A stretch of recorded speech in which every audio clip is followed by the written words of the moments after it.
Hello and welcome to this episode of the Game Changer podcast. My name is Michelle Dutro. I'm your host, and I am dropping in real quick to talk to you about this upcoming podcast that you're about to listen to or watch. You see, I just got to interview two of the most, internally motivating people to me that I know in my world.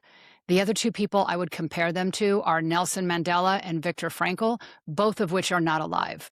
These two are kind of the last two in my world that I know of that exemplify the embodiment of what it is to move through the most significant amount of trauma and setbacks and adversity of just about anything I could imagine and come out on the other side with such grace, gratitude, and light that I could even imagine. So these two individuals are Damien Echols and Lorri Davis.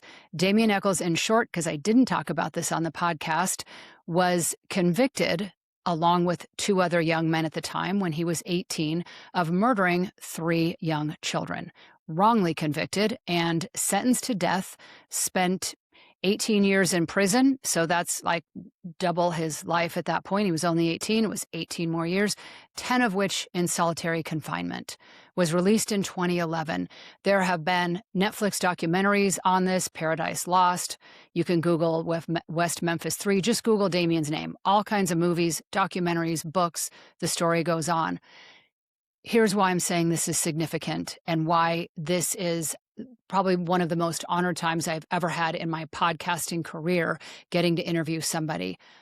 To sit down across a screen from somebody who has gone through so much adversity and so much trauma, and to see them show up with no negativity, no vengeance, nothing but gratitude and light and the desire to give back is truly nothing short of amazing to me.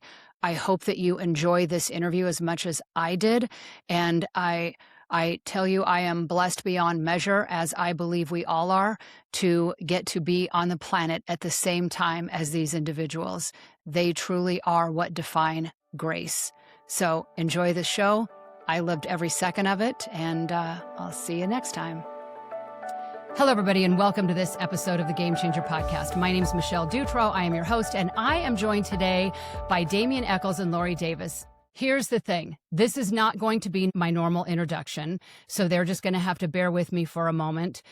But I want to share this with you. I typically on this podcast don't go into a deep dive of my life personally, of things that matter so much to me that it is, quite frankly, hard to talk. These two are that for me. So I want to start in this way. I want you to imagine, we've all typically been asked this question at some point in time. If you could have dinner with anybody that is the most inspiring person or people to you that really challenge you to live to a higher calling, to a higher degree, to have higher standards, to do better, to be more, to give more, to contribute more, who would be seated at that table? For me, there have always been two people. One is Viktor Frankl, Man's Search for Meaning. 5 of that copy of that book is sitting right above my head. The other one is Nelson Mandela. The things they have in common, imprisoned, and without getting into politics or stories behind it, both of which could have come out very hateful, embittered, led a maybe not even survived it, most likely, but came out on the other side of that, giving more of themselves because of what they went through than shutting down or turning into a very dark side. I did not think there would be a third person ever seated at that table until I ran across Damien Echols. Damien Echols has been that third person for me that has been seated at that table for a very long time. Now, here's the thing. Viktor Frankl died in 1997, so I missed that opportunity. And now here's my reality. Nelson Mandela, I remember the day. I remember where I was standing when I heard he had passed away, December 5th, 2013. His funeral was December 15th, 2013. I say this because it hit me like a ton of bricks. I will never get to have that dinner table. And I did aspire to ever sitting and meeting these people. So in that moment, I said, oh no, Damien, you're not getting away. I will find you. This is not going to happen a third time. Let me prove this. Let me just prove this date to you right here. So this says January 17th, 2014. I was online immediately, found a class that Damien was teaching in New York. I was in Seattle at the time, flew there because I said, no way, I am not going to have my third person at the table and me go my life and say, well, there's another one that I didn't get to meet. So when I say, if you don't know the story of Damien Echols, wrongfully convicted and imprisoned for 18 years. At the time, he was 18. So we're talking here, you've lived your whole life of 18. Now you're going to live a whole nother exact amount of a lifetime in prison, 10 of which in solitary confinement. Let me say again, if you don't know the story of the West Memphis Three, wrongfully convicted, it is more than what 99.999% of the people on this planet could ever possibly imagine. When I say his similarity to Viktor Frankl and Nelson Mandela, what we're going to talk about is what he has done with the rest of his life since, and how you can embody such grace, gratitude for the life you have, spending a life giving back to others to such a profound degree is something that I wish I could say, oh, sure, that's what I would have done. You know what? I don't know that I would have made it past week 1. Let's be clear. I don't know that I would have. I also don't know that I could be Lorri Davis in what it took to support someone while on death row, getting death threats for being supportive of somebody who many local people wanted to believe for a long time, maybe even to this day, that, you know, he murdered 3 children. And what are you doing, Lorri, this nice young gal, supporting that individual and being so steadfast and so loyal that no matter what adversity you went through, you were going to do what you knew to be right, even if the rest of the world said you were wrong. That is a conviction and a loyalty and a truth to your soul that I will also say 99.999% of the people could never embody. Imagine that we're going to get to spend time with 2 people that I will say are truly walking the talk of what it is to go through life's greatest challenges that none of us will ever imagine. So with that, welcome, Damien and Lorri. Thank you so very much for being here. Truly. Thank you. For having us. And it's a lot of pressure. See the humility? That's what I'm talking about right there. That's a humble man. Well, and thank you so much, Michelle. And I mean, words are escaping me, and it's been a while since I've actually sat down and talked like this with anyone.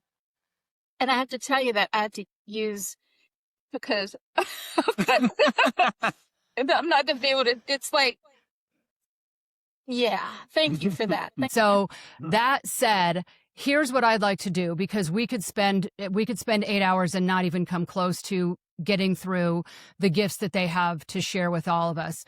But because so much of what I talk about is focused on mental health, on PTSD, on the fact that our current world that we live in, and it's really no different than, the rest of the time, but still things are heightened in the political climate and the world of division and all of this, that anxiety is through the roof, panic attacks are through the roof, isolation, loneliness at a higher degree at all ages. You know, this used to be for elders, and now we have teenagers at a suicide rate that is rivaling every other age group. So things are escalating to a degree that mental health experts and therapists simply cannot keep up with. And so I am hoping that through this platform, through YouTube, or you're listening on a podcast, on any channel there is, if you are struggling in any way with literally anything, I want you to tune in and just listen to the person who has more than been there, more than walked a path of whatever the path is that you are on, and is going to be able to share some thoughts and some insights. And if you are somebody who is supporting someone who you feel is really struggling, we're going to hear from Lorri on what that walk has been like, because it's not just being in a supportive role, but when that person also has their own PTSD, their own struggles, and simultaneously needing and feeling obligated to support the other, right? And this is a lot of our caretakers of the world. this is such a time where this wisdom is imperative. So I want to just dive right in. Damien, what do you think it is within you that had you over the time since you were released till now be able to embody not just a spirit of grace, but such a desire to give back, to help others going through difficult times in the tools and the resources that we're going to talk about that you have, and not dive into, very understandably so, vengeance, anger, I'm going to get even, any one of any series of negative emotions that, quite frankly, anybody would be able to understand, and you didn't.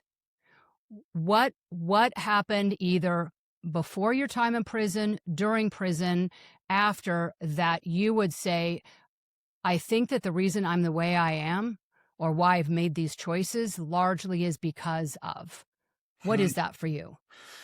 I think it is the exact same thing that drives everyone ultimately. The only thing that makes us move, that makes us change, that makes us get up and do something is pain and discomfort. What made me start through, the only thing I know to call it would be like a healing journey, would be my first.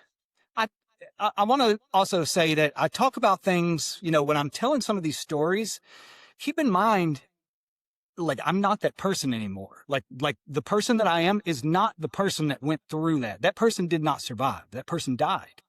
So when I talk about these things now, it's almost like trying to describe a dream or someone else's memories or something in that vein. But when I first got to prison, I was consumed for probably the first 2 years with anger, frustration, to the point that whenever I woke up in the morning, like as soon as my eyes woke up in the morning, I felt just anger flood through my system the second my eyes opened. My first thoughts when I woke up in the morning is, I shouldn't be here. These people have no right to do this to me. And I would look at guards walking past my door and just feel hate boil up in me. And it reached a point where I felt that every waking moment.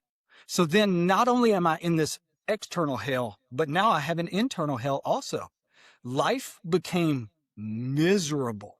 I realized if I don't want to live like this or get even worse, become like the rest of the people that I see around me in prison, I've got to do something. I didn't know what it was at first, didn't know where to start. What I think really kickstarted my journey was the day I walked into prison. A man gave me like a brown manila envelope, a guy on death row, and it had like a bar of soap and like some stamped envelopes so that I could write my family and let them know where I was. Had, like an ink pen, just normal things that you would need, to do anything. And he told me, he said, you can either turn your cell into a monastery or you can sit in here and go insane and rot like the rest of these people are doing. Well, eventually he would be executed. Before he was executed, he was ordained as a priest in the Rinzai-zen tradition of Japanese Buddhism, which was the tradition that used to train the samurai in ancient Japan. He had a teacher that would come back and forth from Japan to the prison. He was the head abbot of a 300-year-old monastery there. Well, when you're executed, the only person who's allowed to be with you is your spiritual advisor. No family, no friends, none of that. So this Zen priest was with him while he was executed. After he was executed, the priest was allowed to come back on death row and talk to any of us that wanted to talk to him, just to tell us how the execution went, how the guy held up while it was going on, if he had any, last words for anyone, that sort of thing. Well, we started talking, and he gave me his address, and we started corresponding. And ultimately, he would end up becoming my teacher and start coming back and forth from Japan to see me. And he would do the ordination ceremony for me also a few years later. That was the beginning of my path. It was the motivation was, I've got to get out of this misery, plain and simple. A lot of times just having to, like, when the situation gets too hot and too miserable and too uncomfortable for us, that is the only thing that will make us get up off our ass, get on our feet, and start moving. And that's what it was for me. It was the realization, and this is a kind of a, long, rambly story, but ultimately the point of this whole story and that part of my path goes back to one of the teachings of the Buddha, which is that life is suffering. That was one of his teachings. The other teaching was there is a path out of suffering. I wanted that path. I didn't want to suffer the way I was suffering anymore. That's what made me get up and start moving. So I'm curious, and I can't believe I didn't mention this. Over my shoulder, that is actually a painting that Damien did while in prison. Do you remember doing that by any chance? I remember the painting, but I can't remember like what year I would have done it or anything else. But that was one of the things, like when I'm talking about this journey, one of the things I realized really quickly is there is no stimulus in here. Like in prison, you live in a vacuum. There's no difference in noon and midnight or Christmas and the 4th of July. There's nothing that's going to make, like, nothing that happens is going to make you change and grow the way normal life does out here, where you're constantly coming in contact with new people, new ideas, new movies, new books, whatever it is. So I realized if I want to continue growing and not stagnate, then I'm going to have to figure out ways of doing that. One of those ways was to start creating art. I wrote a book, like Life After Death, the first book I ever wrote. I wrote that, the vast majority. I wrote probably 95% of that book while I was in the cell on death row. Same way with all the artwork, starting, a yoga practice, like all of those things were stuff that I looked at and realized I can't just sit here and watch The Price is Right every day. I've got to do something that's going to make me learn, make me grow. And whenever you start doing something, whether it's painting, whether it's martial arts, whether it's doing a podcast, there's a learning curve. It's always going to be hard in the beginning. That's because you're growing. They don't call it growing pleasure. They call it growing pain. Anytime there is any kind of growth in our lives, there is also going to be like some sort of discomfort. They just go hand in hand.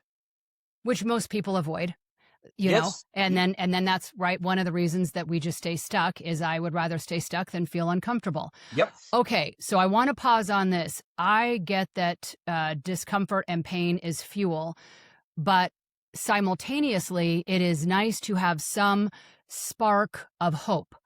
I'm just sitting here feeling about your friend being executed, who's got this Zen master coming to see him all the time. And I would think, see, here's why I'm telling you I wouldn't have survived it. I would have assigned the meaning that says, geez, if that guy got executed, how is there hope for me? So I'm curious now. I get that I've got to avoid pain. I need to be responsible for everything I can do to avoid pain. What inspired hope for you? Whatever gave you some glimmer of anything that said, maybe I'll be the one who actually makes it out? What was that for you? Lorri, so at what point in time did Lorri write to you in prison? At what point was that? What was that, 96? 96. 1996. So I'd been in prison for 3 years by that point. About 3 years, give or take a few months, one way or the other. And I knew, she saw the Paradise Lost documentary. She was still living in New York at the time. And other people were seeing it too. And I started getting, like a lot of mail, like a ton of mail. But when I got the very first letter from Lorri that she ever wrote to me, when I opened it and read it, I knew immediately, like this, most of the time in our lives, we only know when something is important in hindsight. Like we can look back and see how a situation or a circumstance or something played a role in our lives to make us the person we are or bring us to the point we are, but we almost never know that in the moment. In real time. Yep. There's been a very small, like you can count them on like 3 fingers maybe, moments in my life when as it was happening, I knew, this is it. This is important. This means something. And the very first letter I ever received from Lorri, that's what I felt whenever I opened that. One of the crazy things that I can never make anybody, feel or understand, I knew as soon as Lorri was in my life, these people can't kill me. I knew they could hurt me. They could beat me. They could starve me. They could do all kinds of unpleasant things to me, but they can't kill me anymore. I don't know why, but I knew that they could not kill me then. That gives you, I wouldn't call it hope, because I think hope is more about looking towards the future, which is something else that brings us a great deal of misery. You know, Confucius said, if you live constantly in the past, you're going to be depressed and live in despair. If you look constantly towards the future, you are going to live in anxiety. That peace and contentment are only in one place, and it's right here, right now. So what I had to ultimately do in there was create a life for myself that gave me something to look at, focus on, and live other than the environment that I was in, other than the walls that I was in. Two things gave me that. One was my relationship with Lorri, the world that we were building and exploring together. The other one was my spiritual path. Those two things provided me such a rich world to live in that I've tried to describe this to people before, but by the time I walked out of prison, entire days would pass when I didn't even think about the fact that I was in prison anymore. I was so focused on my life, on what I was doing, that it didn't really mean much to me. And I always talk about this story by, it's about Timothy Leary and Ram Dass. Whenever they put Timothy Leary in a federal prison because he was doing all the LSD experiments, Ram Dass came to visit him one day and he said, "We've got a plan. We're going to break you out of here." Timothy Leary says, "You can't do that. I've got too much work to do right now." That's kind of how I was feeling by the time I walked out of prison. And I think there's another lesson in there too, not to go on too long, but I think there's the other lesson is a lot of times we want something so badly in our lives that we can't let go of it. We grip it and grasp it so hard that we choke the life out of it and prevent it from actually manifesting, taking place, growing, all of those sorts of things. You have to release it. The minute that I wasn't thinking about getting out of prison anymore, I mean, it didn't even cross my mind. I wasn't thinking, am I going to get out next year? Is it going to be at the next appeal? What is it? I wasn't thinking about it at all. I was just focused on my path. One morning I called Lorri. She says, the prosecutors are offering a deal. They're saying that if you sign the papers and accept this Alfred plea, you can go home before the week is up. So it was the moment that I let go of it, stopped hoping, that was whenever it finally came to pass. So, Lorri, before we get to you, and I want to say, if you haven't read the book by Viktor Frankl, A Man's Search for Meaning, it is literally right out of the Viktor Frankl playbook. He talks about being in that concentration camp and all of the people that were told, believed, whatever got into their head, that they would be released by Christmas. They too had no calendar, right? I mean, they're just guessing by the weather and whatever. And so Viktor Frankl said, I'm not tying myself to that. You know what? I'm not going to be tied to that outcome, to hanging my hat on that one fact. And 100% of the people that did, when they realized Christmas came and went, the guards must have come and said, Happy New Year. You're still in a concentration camp, which means they knew Christmas had come and gone. Now that one thing that they staked everything they had, that all of their hope, all of their everything had passed, there was no more hope. Yes. They all died. They all died. Yep. So his whole thing was, and I want to go back and link another thing you said to another Viktor Frankl belief, which is they can take anything from you. They can beat you. They can do this. The one thing they cannot take from you is your soul, is who you are, your attitude, your beliefs are yours and yours alone, and they can never be stripped from you, which is why, you know, not only are they the most important thing, you've got to guard them fiercely and be very clear and purposeful about what those beliefs are and that they are the beliefs that serve you. So this said, I also believe that all the things that we know in real time are because it's divine intervention. We talked briefly right before I hit record on the difference of like a knowing, a memory, like I know this, and something I'm just kind of shooting for. I'm guessing, Lorri, this was the same for you. That you watched the movie, I watched the movie, plenty of people did. It's one thing to watch a movie and go, there's no way this is fair. It's another thing to write a letter in support of someone, but I have to believe the energy that went into the first letter you wrote to Damien came from that same divine intervention knowing. Like there had to be something in you that was just more than, oh, this guy deserves me to write a letter of support? What has guided me pretty much my whole life, and just like Damien said, I'm no longer that person, but I can look back over my life and see that what guided me most was emotion. And the emotion that I felt at that time was probably the strongest emotion I've ever felt in my life. I didn't know why. I didn't know why I was so emotional about it, to the point that I couldn't concentrate on my job. It was something even to this day when I look back on it. I mean, I'm sure Damien got a few letters where he thought, maybe thought this this girl's like maybe like wacko, because I was like crying about it. I was just so knocked down by what I was feeling, and I didn't understand it. I didn't understand, why is this affecting me so much? That eventually shifted into a point where it became more, this is my life. And I knew that it was. I knew that it was a path, my path.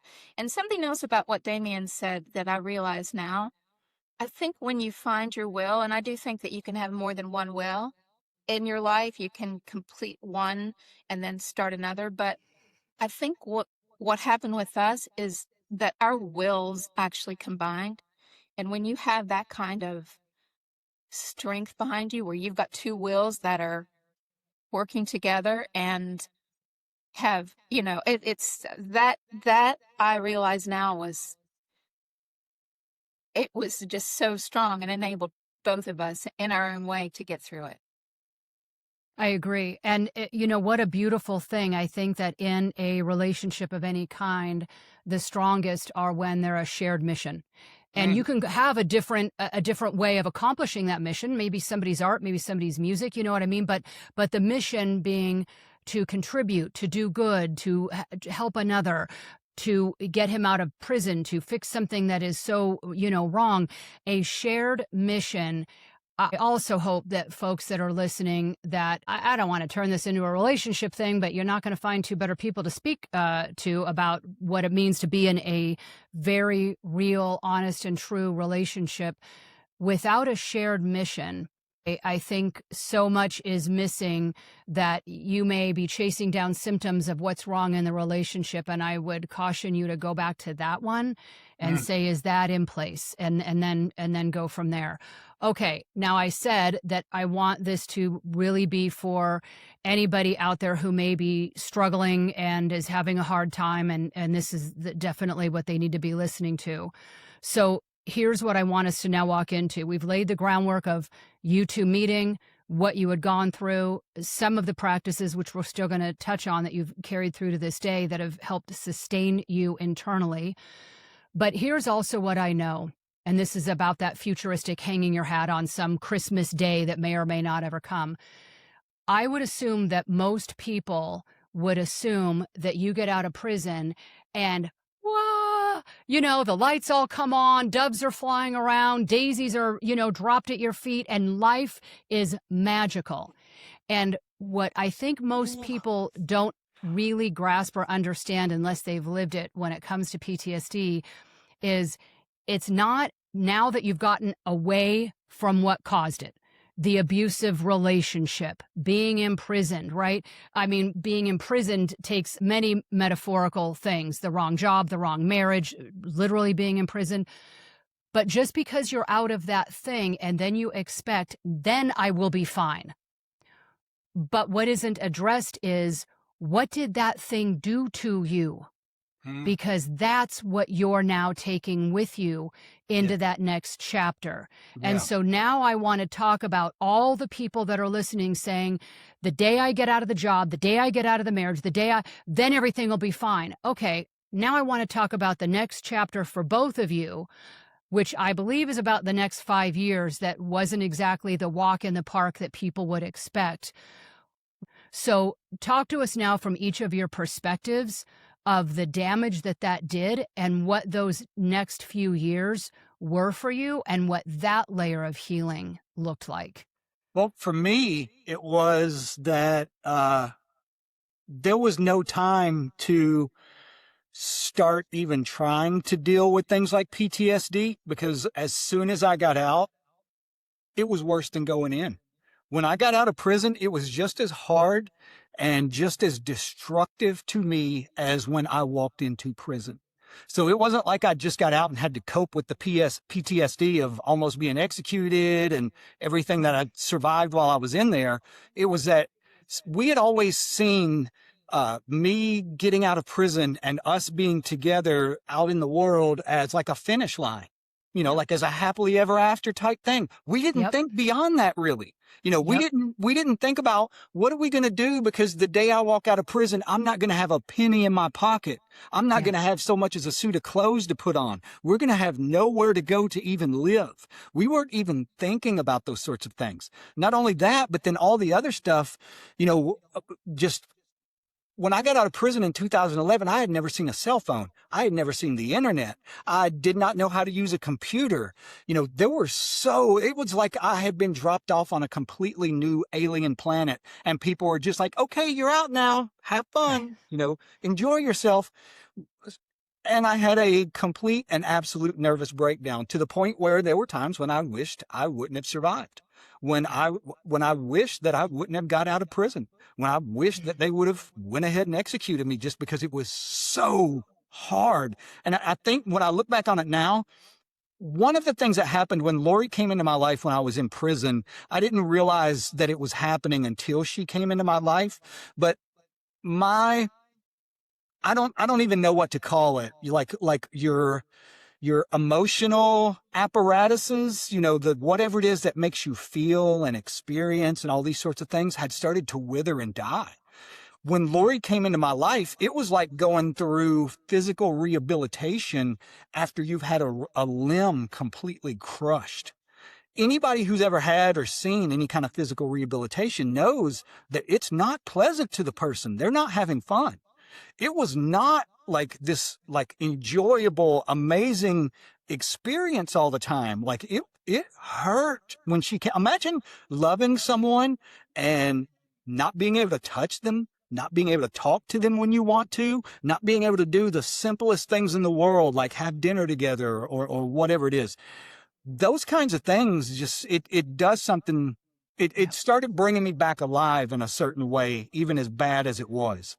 Well, whenever I got out of prison, in a lot of ways, it was like another form of physical rehabilitation that I had to go through. And I was not prepared for it. When I look back now at the first 2 to 3 years that I was out, I have almost no real memory of those years. It's gone. Like, I can remember maybe hours of those years, of that time period, just because it completely destroyed me. Well, what eventually happened, it took years. It took years, because I was in no state to try to heal or anything else. I was just, I don't even know how to describe it. It's like you've been shot in the stomach with a cannonball and somebody says, okay, you can get better now. And you're like, no, I can't. I'm dying here. Yeah. And what would eventually happen years later is I would have to figure out what made me content enough when I was in prison that I stopped even thinking about the future, that I stopped even thinking about the day when I might get out of here. And I realized that the answer to that was that in prison, I had built a structure for myself. Like I said, you're living in a vacuum, but I had built this structure in this life for myself, where I knew every day, as soon as I get out of bed, I immediately drop and start doing push-ups. As soon as I'm done with that, I get up and I'm going to write for an hour, 2 hours. As soon as I'm done with that, I'm going to paint for a little while. As soon as I'm done with that, I'm going to, work out or practice something, whatever it was. I had built a life for myself that I enjoyed. So I realized out here, if I'm going to survive, I'm going to have to do the same thing. I'm going to have to find something that becomes like an anchor point in my life. And out here, it became martial arts. But that was what allowed me to start in a lot of ways, going through the healing process was finding something like that I could dedicate myself to, almost like a monk, and just focus on that with all my being. And, I know that there are, you look at that are people that are professional athletes, first responders, the military, that have an identity, get out of that, and they're lost. And these are where we see suicide rates go through the roof. Is I don't have a mission. I don't have a purpose. I'm getting up every day and I don't have a cause that I'm fighting for, right? That label that I had labeled myself with is gone now, and I'm flailing. And Yes. so in a different but similar way is, how do we get structured purpose back in to Yes. one's life, Yes. You keep right? using the word mission, and I think that is the core of everything. I honestly do. That's like a huge chunk of the point of my new book is Yes. about people who don't feel any sense of purpose in the modern Yeah. world or in their life, and how you have to find that mission, that sense of purpose. One of the quotes that I always tell people, Beethoven said that, like, the highest thing that we could aspire to do is approach divinity as closely as we can, gather its rays, and then disseminate them out to mankind. And That's it. everybody does this in different ways. Beethoven Yes. did it through music, some people may do it through painting. Some people may do it through spoken word. Some people can do it through a million different things. But I think, that's one of the things also, it's not just going to land in your lap. Like, you're not just going to wake up one day, you're probably not. Maybe it happens to a fortunate few, but for most of us, we're going to really have to put some effort forth and do some exploring and, experimenting and looking at things, maybe even doing things that you think at first, that doesn't really appeal to me. You never know until you do it if it's going to light something up in you. That's how you gather that light that you're going to disperse out into the world. I think the number one thing for mental health, emotional health, spiritual health, relationship health, all of these different things is discovering what your mission is, what your purpose is. How are you supposed to dispense that light and then dedicate yourself to it with everything you've got? And, if someone's listening right now and they're thinking, okay, well, these two are talking from a perspective of this grand life of significance. I will never be a Damien Echols. I could never give back that way. And I just want to autocorrect that if you're listening and that's what you're thinking. Let's say you're a janitor at a junior high school, and you signed up for, in this lifetime, your biggest way to give back is while you're sweeping the corridors, you see that kid by himself. You see that person walking down the hallway and their head is down, and your mission is to brighten someone's day, to tell them they're worthy, to say, hey, whatever you're going through today is not going to last. It's temporary. And that gift, as a janitor in a junior high, you have no idea that could be the world's greatest gift that you wind up giving, that kid otherwise would have committed suicide that day. Yes. And so you do not have to be hung up on, well, I don't know what grand, amazing thing. In the space you're in, the amazingness that can be accomplished through the way you do it, the way you speak, the way you pay attention to people, the way you light people up, can be done from anywhere, at any place, anytime. So I don't want that to be lost on someone. Yes. And That you never said, know.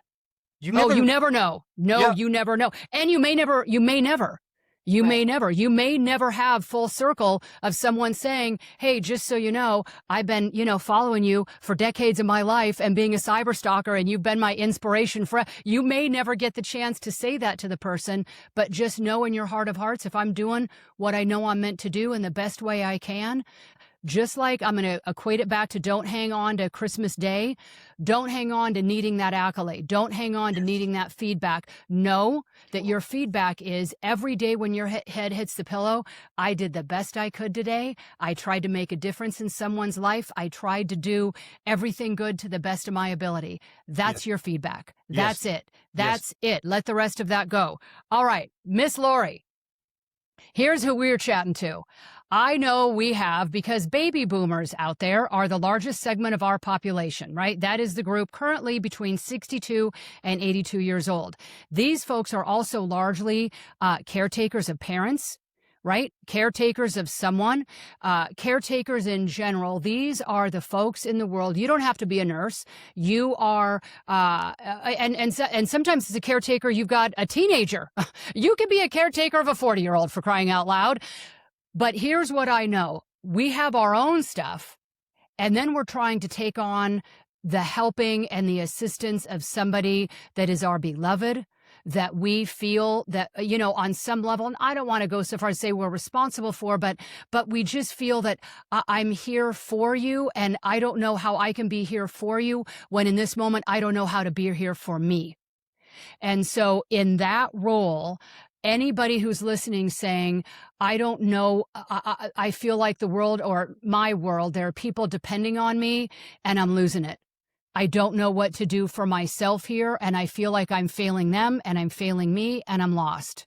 So now I want you to go back to that day he gets out.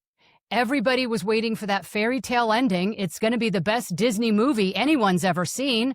And reality hits.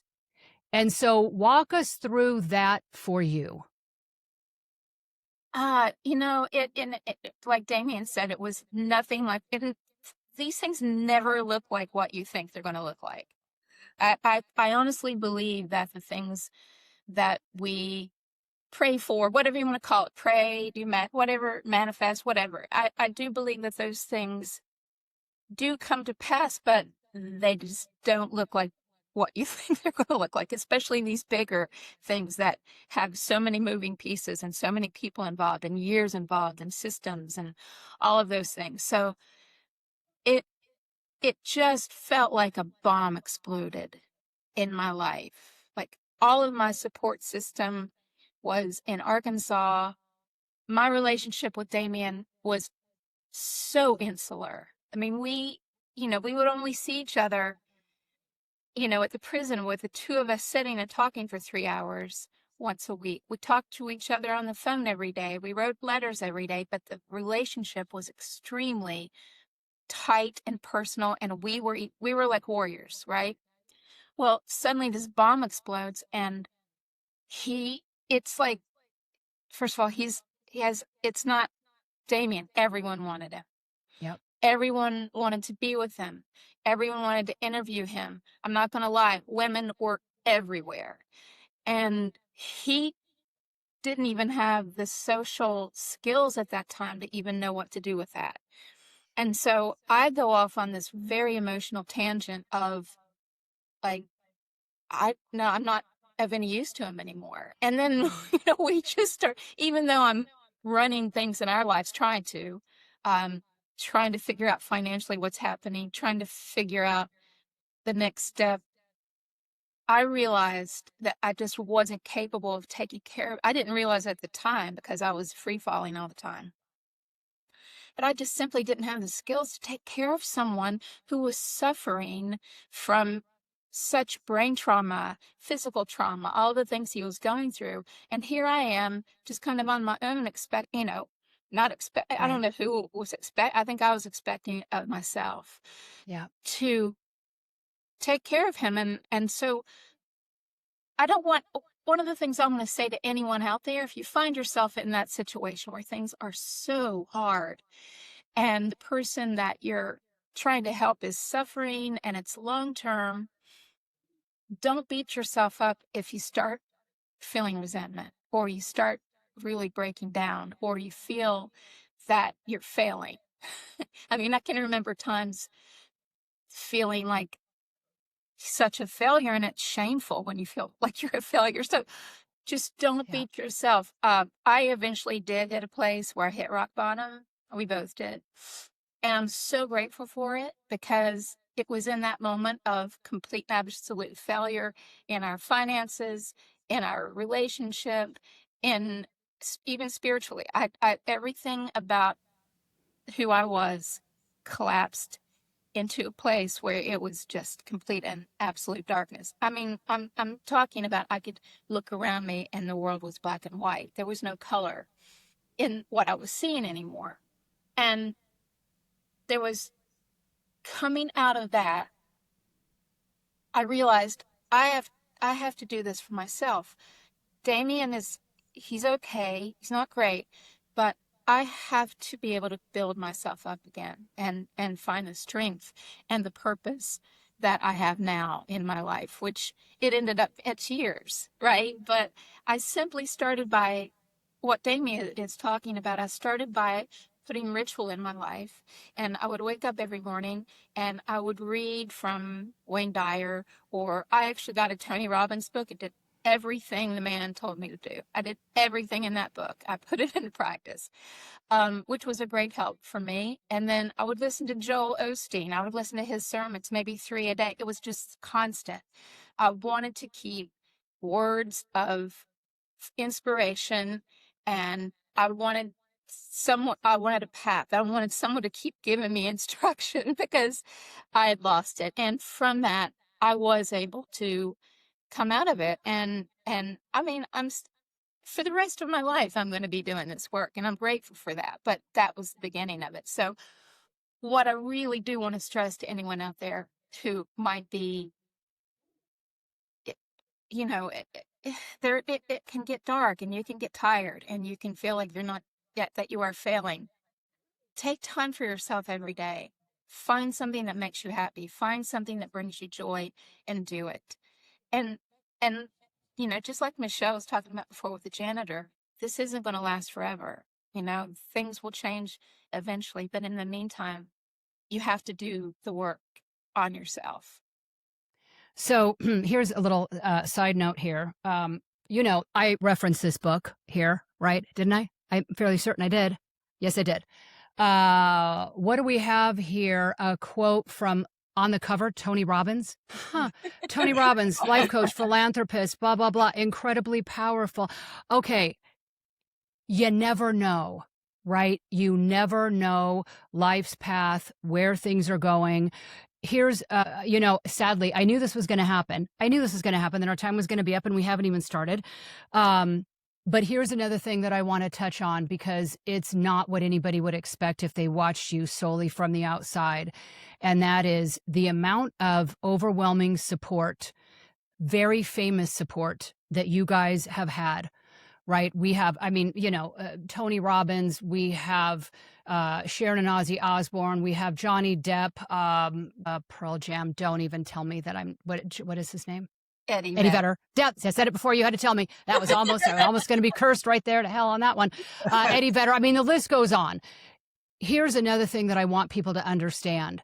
When you're watching someone on social media, you're watching somebody in the external world, and you think, well, of course those guys are amazing. They have all the help in the world. They have all these famous people around them, so everything is great. Here's just another reminder for you. They had all these people in their world at the time that they're referencing. So don't get caught up in, but I'm not like them. Of course they're fine. Of course their life is magical. Of course they're doing all these great things. Understand the truth of someone's life and what they're going through outside of the media, outside of whatever you're seeing online. You have no idea. And I hope another takeaway is put down Facebook and Instagram. I've been hacked, so I'm not even on that anymore. They took my accounts. So you know what I love? I'm just going to share this little note. If you go on my Instagram, because they hacked Facebook, which is tied to Instagram, it says Michelle doesn't follow the rules. That's why they got rid of me. I'm like, you know what? I'm going to put that on my headstone. I like that. That's perfect. Thank you. I'll take it. So here's the thing. Don't compare yourself to what you're seeing on social media. It's not real. It's not real. It's not what you think. And if you think that people that you even admire and look up to don't have times, and not just moments, but years of struggle, and that everyone out there, I don't care who it is that you look up to and wish you could be more like, they're more like you than you realize. Mm-hmm. And everybody is walking their own path in their own place, in their own way. And I hope that your takeaway, if you heard nothing else, is find what's going to work for you, but find something. Yeah. And every day that is work. You know, you don't go to the gym and say, turns out now I'm in shape. That's done. It's every day. And mental health is no different. Spiritual health is no different. Find what works. There's a million different things out there. Something is for you. That's a starting point. And then we build and we learn a new thing and we add a new thing until we're grounded. Find someone, whether it's a significant other, a peer, someone that shares your mission, that you can exchange that strength from. When one's down, the other one is up. And it's a teeter-totter of saying, I'm here for you. We're going to keep going together.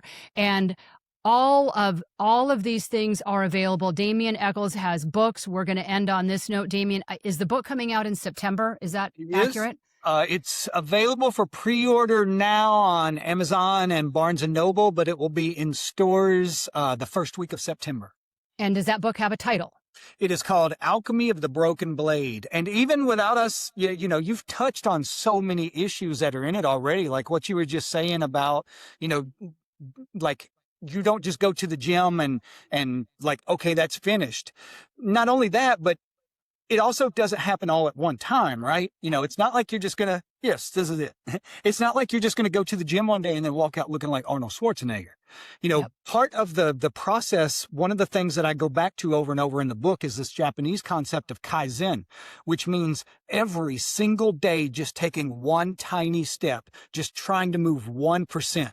Don't try to overhaul your entire life or even one section of your life all at one time. Just take tiny steps every day, and eventually it accumulates until you look back and you realize you've gone 1,000 miles. That's it. Beautiful. That is absolutely beautiful. I am going to hope that I can beg you both to come back, because we didn't even get into half of the things I wanted to, but I would love when this book comes out, if not sooner, to have you both back and really do a deep dive into this book, because I know it's going to be incredibly helpful. And I am thrilled that we talked about things without me even knowing what was in that. So I do feel that we are kindred spirits. I've, you know, like I said, I have been an admirer and a follower of both of yours for a very long time. And you are two people that walk your talk and are honest and are vulnerable, which I appreciate more than either of you will ever possibly know. So I truly do. I cherish both of you. And I have to ask this, Lorri, when we were chatting a few years ago, there was hint of a possible memoir. Where does that stand currently? Well, interestingly enough, it turned into a novel, which I've completed. There are hints of memoir in it, but it was one of the joys of my life to write. And I'll just say this: I feel like it's a novel that reads like a fairy tale, but has magic encoded all through it. I absolutely love it. When is that coming out? I am in the agent querying process. Woo! Okay, fantastic. That is absolutely fabulous. Well, you're a little ahead of me, so we're all on this little path together. The way you described your book is almost the exact same way I would describe mine. So again, no surprises there. We share a lot of the same energy, and certainly I believe the same mission. And so I appreciate all of this, and I look forward to having you back on the podcast to chat about that. I can't wait to read it. So that said, is there anything that we did not talk about that either came up in your heart or in your mind or spirit or whatever that you're thinking, oh, I wish I could have shared this, or I still wish I could have shared that? I just don't want to leave anything on the table unsaid that's important to either of you. I would just like to say that to pay attention to the people who come into your life and things happen for a reason. And meeting Michelle for you was one of those moments. And I just want to thank you so much for the work that you're doing, because I would have been listening to this podcast back in 2016 when I needed you. So thank you so much for everything that you're doing. Oh, it's so kind. Thank you. For me, I would say what I would leave people with is, one of the most important things I found that allowed me to survive was, that saying, you are what you eat, and realizing this goes so far beyond, food, physical food. Like you are what you consume. mentally, what you watch on TV, what you listen to musically, what books you read, all of these things. So pay attention to that and try to make deliberate, conscious choices about what you are feeding yourself, and make sure it's in alignment with the direction that you're wanting to go, what you're wanting to accomplish, and your mission. Yeah.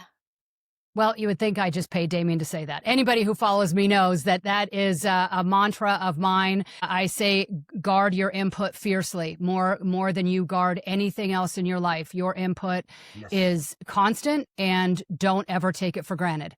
Yep. Don't ever have the television on in the background thinking it's not impacting you. Yes. Oh, yes, it is. Yep. No matter what it is, good or bad, it is. So that said, this goes for both of you. I close the show, nearly 200 episodes, the same way with every single guest. You two are not escaping this question either. So to each of you, Lorri, I'm going to have you go first, and then Damien, you can end the show. What is one thing you absolutely believe to be true? That whatever I think, whatever I talk about, and whatever I imagine, and I stick to it, and I do it every single day, and I concentrate on it, comes to pass. Beautiful. I believe that. I believe that to be true for all of us. And, I love the line that I read once that said, worry is just praying for things to go wrong. Is whatever your thoughts are ultimately are going to manifest in whatever direction you choose your thoughts to be in, whether you realize them or not. So very well said. Excellent. I agree completely. Damien. I guess I would say that love is the most important thing, and that we have to look out for each other. We have to take care of each other. I think if we go through life believing that and trying to the best of our ability to do that, we are going to live much, much richer lives. Understand this comes from a man who was wrongly convicted, spent 10 years in solitary confinement and 18 years on death row, and still says love is the most important thing and we need to look out for each other. If you don't understand why I say he is seated at my table, this is why. This is the inspiration to say, Michelle, every day, do better and be better. It is possible for all of us. So on that note, Lorri and Damien, truly from the bottom of my heart, thank you for being here and for sharing everything with my audience. I appreciate it, and I know they do as well. So thank you. Thank you so much. Thank you for having us. Yes. Absolutely. And thank you, everybody, for tuning in to this episode of the Game Changer Podcast.